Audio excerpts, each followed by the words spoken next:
Радыё Марыя Беларусь прадстаўляе прыхаваныя каштоўнасці, беларускія іконы са сховішчаў. Мы з вами знаходзімся ў фондах Нацыянальнага гістарычнага музея. Пачынаецца наше знаёмства менавіта з гэтага абраза. У яго вельмі незвычайная іканаграфія, вельмі незвычайны каларыт і тэхніка выканання. Сюжэт святая сям'я. А мы з вами бачым Божую маці з аднаго боку, з другога боку бачым святога Іосіфа, а паміж імі маленькі Ісус Христос. З нябёсаў на іх пазірае Бог Айцец, вось род аблокаў, ну і ад яго сыходзіць Святы Дух. Гэты сюжэт быў больш уласцівы менавіта для каталіцкай традыцыі і для грэка-каталіцкай, таксама ён быў уласцівы для уніяцкай нашай спадчыны, паколькі шмат у якіх цэрквах, якія сталі праваслаўнымі пасля скасавання уніі, захаваліся некаторыя колішнія уніяцкія абразы, то дзесьці гэта таксама ў цэлым можна пабачыць. Хаця сюжэт сам па сабе не вельмі пашыраны, назваць яго там зусім унікальным нельга. Але вось менавіта гэты твор цікавы сваім вырашэннем каларыстычным. Звярніце, калі ласка, увагу, вопраткі вырашаны не ў колеры, яны вырашаны даволі манахромна. І фактычна тут альбо мы з вами бачым такую вот быццам бы імітацыю пад залачэнне, альбо бачым імітацыю пад серабрэнне. І больш за то не проста манахромна, але нават трошку рэльефна месцамі. Што ж тут хацеў зрабіць гэты мастак? Справа ў тым, што гэты твор з'яўляецца спісам цудадзейнага абраза, які знаходзіцца ў Польшчы, у касцёле Каліша, горад Каліш. Там дакладна такі ж сюжэт, такая ж іканаграфія. Называюць той твор, но ён ужо увайшоў у сакральную традыцыю пад найменнем святы Іосіф з Каліша, але там прадстаўлены не толькі святы Іосіф, там менавіта такі ж самы, дакладна такі ж самы сюжэт.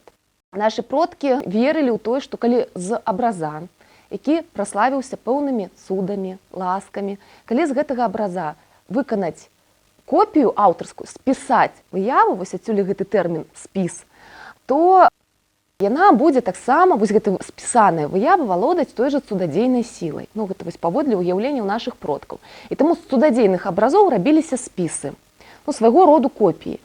У дадзеным выпадку вось перад намі спіс цудадзейнага абраза святы Іосіф з Каліша. З тых твораў, якія вядомы, гэта адзіны на Беларусі спіс гэтага цудадзейнага абраза з Польшчы. Дык вось, на цудадзейныя абразы накладаліся не толькі на цудадзейныя, на самай справе, у дадзеным выпадку мы размаўляем пра цудадзейны абраз, шмат у цэлым на якія абразы накладаліся такія металічныя аздобы, гэта нават не проста аздоба, гэта знак пашаны ад вернікаў, гэта кароны маглі быць, гэта маглі быць шаты металічныя. І асаблівасць, дарэчы, беларускай традыцыі была ў тым, вось у накладанні шатаў, што яны часцей за ўсё накладаліся на вопраткі персанажаў. Яны, канешне, пакідалі адкрытымі лікі і рукі, і ногі, у тым выпадку, калі ногі маляваліся босымі, напрыклад. Для параўнання адзначу, што у рускай іканапіснай традыцыі часцей за ўсё яны накладаліся, закрываючы фон, і пакідалі адкрытымі толькі лікі, рукі і ногі. Вось. У нас жа фон заставаўся адкрытым на беларускіх абразах, лікі заставаліся адкрытымі таксама, а вопраткі пакрываліся. Што мы з вами бачым тут? Мы з вами бачым тут зробленую такую жывапіснымі сродкамі імітацыю пад гэты металічныя шаты. Карацей, мастак тымі сродкамі, якія ему былі даступныя, пастараўся зрабіць такую імітацыю, якая пакідала уражанне ў тых, хто глядзіць, што гэта быццам бы металічная накладка. Вось калі здалёк глядзець, я не ведаю, тут уже падмануцца, конечно, цяжка. Вось, нас з вами не падмане. Але сэнс у тым, што яўна вось ён гэта і змалёўваў, скажем так, з цудадзейнага абраза. Там былі сапраўды металічныя накладкі, а ён гэта намаляваў. Вось такім чынам. Тое ж самае датычыцца, дарэчы, і чырвонага гэтага фону. Такая практыка была, часам датычылася непасрэдна цудадзейных абразоў. Яны даволі часта закрываліся аксамітам, чырвоным аксамітам, пакідаючы толькі адкрытымі лікі і рукі. Тое ж самае адбылося з цудадзейным абразом у Калішы, а наш мастак гэта ўжо так перанёс на свой спіс. Таму тут вось, скажем, такія мы з вами бачым цікавыя прыёмы, і з вами бачым сапраўды вось і імітацыю гэтых металічных аздобаў, і мы з вами бачым вось гэты чырвоны фон, які вельмі рэдка сустракаецца, і мы з вами бачым іканаграфію абраза святы Іосиф Скаліша, які у нас на Беларусі прадстаўлены адзінкавымі, в всякім разе. Можа быць адзіным, а можа быць рэдкімі, рэдкімі помнікамі. У 1796 годзе на цудадзейны абраз у Калішы былі накладзены кароны. Тут ужо яўна, яно ж малявалася пасля гэтага, і таму гэта альбо самы-самы канец 18 стагоддзя, але тут ужо і па асаблівасцях жывапісу можна сапраўды датаваць яго 19 стагоддзем.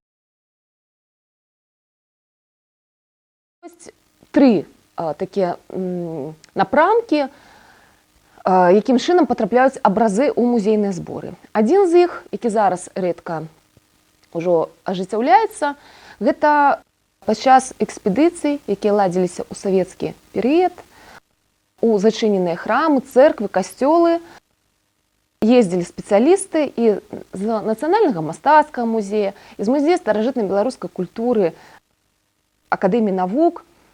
Пераважна там такім чынам фарміраваліся калекцыі, якія там зараз ёсць. Ездзілі супрацоўнікі ў экспедыцыі, у зачыненыя цэрквы, касцёлы і адтуль прывозілі тое, што лічылі вартым захавання. Іншы шлях – гэта перадача ад прыватных асобаў. Падарункі музею. Гэта таксама даволі актуальны такі шлях, і фактычна зараз найбольш ён рэалізоўваецца.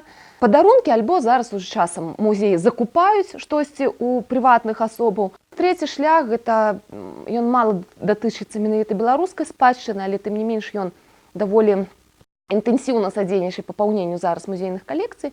Гэта тое, што затрымліваецца на мытні падчас спробы нелегальнага вывазу за мяжу. І тут пераважна гэта ўжо рускія абразы.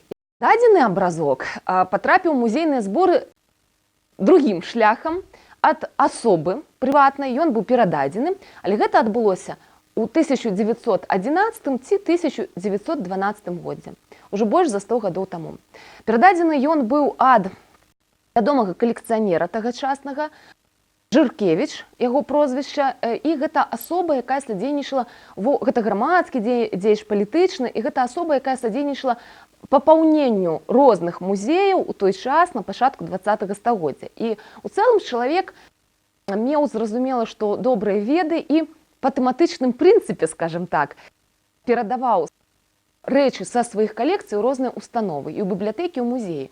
Умоўна кажучы, тыя матэрыялы, якія ён лічыў, што маюць дачыненне да польскай гісторыі, ён перадаваў у Польшу. Тыя, што лічыў, што маюць дачыненне, напрыклад, да рускай гісторыі, ён перадаваў у рускі музей, у прыватнасці ў Сімбірскі музей. Ён некаторы час жыў у гэтым горадзе і, скажем так, было, што яму туды перадаць.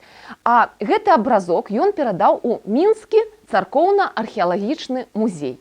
Гэта першы музей у Мінску, які з'явіўся больш за 100 гадоў таму. Пры царкоўна-археалагічным камітэце быў такі камітэт, які ездзіў па храмах, складаўся са спецыялістаў, і гэтыя спецыялісты ў храмах выяўлялі старажытнасці. Тое, што варта было захоўваць, гэта не толькі абразы, гэта рукапісы, старадрукі, там іншыя пэўныя рэчы, там літургічны посуд. І пазней быў утвораны ў 1908 годзе, быў утвораны музей першы ў Мінску, якраз гэты царкоўна-археалагічны. І вядома, што Жыркевіч перадаваў туды пэўныя творы, пэўныя рэчы, вядома. На той час выдавалася, выходзіла перыядычнае выданне «Мінскія епархіяльныя ведамасці», у якім рэгулярна былі падзякі дарыцелям, тым, хто штосьці перадаў у гэты музей. Вядома, што ў 1910 годзе Жыркевіч у гэты музей перадаў пэўную частку сваіх рэчаў, а гэты абразок яўна патрапіў трошку пазней, у 1911 ці 1912 год. Апынуўся, карацей кажучы, ён там.